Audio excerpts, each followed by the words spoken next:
So, gawa naman tayo ngayon ng ating chocolate buttercream. Ito ang mga sumusunod na icing sugar or powdered sugar, butter, cocoa powder,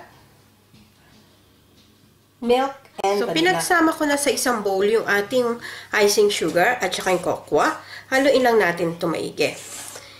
Ito medyo makalat gawin kasi tumatalsik yung ating icing sugar. Then, isama na natin yung ating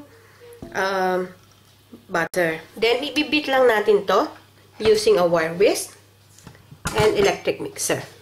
So, mahina lang muna kasi otherwise, tatalsik yung anyong sugar.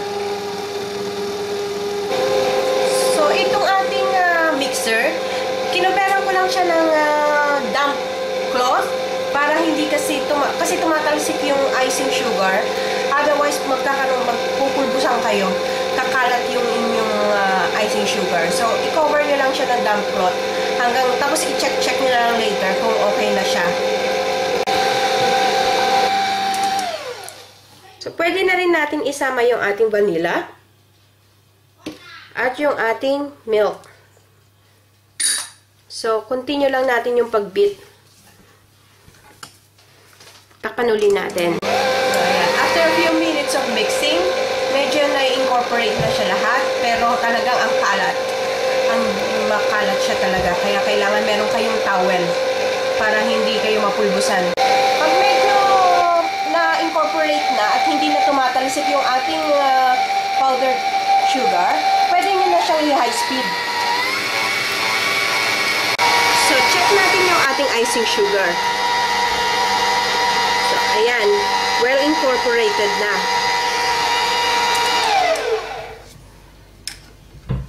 See?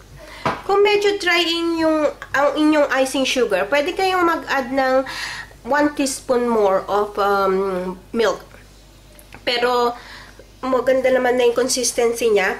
So, okay na sa akin ito, spreadable. So, pwede ko nang ipatayin to.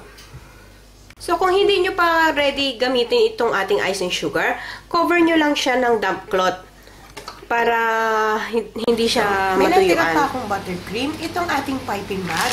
I-turn over nyo lang. Yan o, parang like a cone.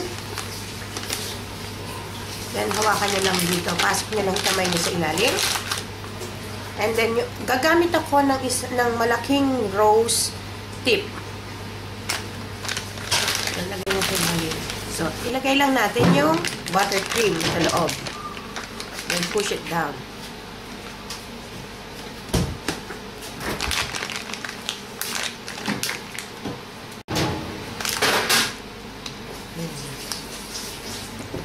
This one is ready. Pull back na ulit. On top.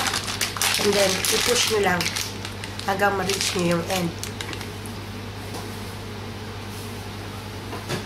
That's it. This one is ready for piping. So, yung tip ng ating piping bag, diretso lang, ganon, and then squeeze it. Then, turn nyo.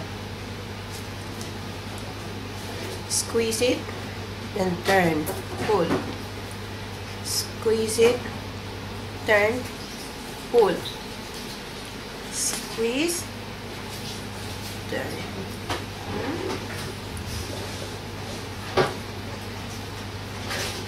Ikot ang kamay, hila, hila. So, tuloy nyo lang to hanggang magawa nyo yung sides ng cake.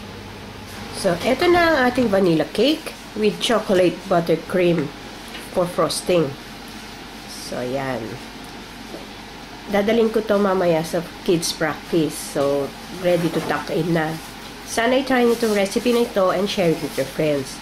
Hanggang sa susunod kong video, magkita-kita ulit tayo. Salamat! Bye!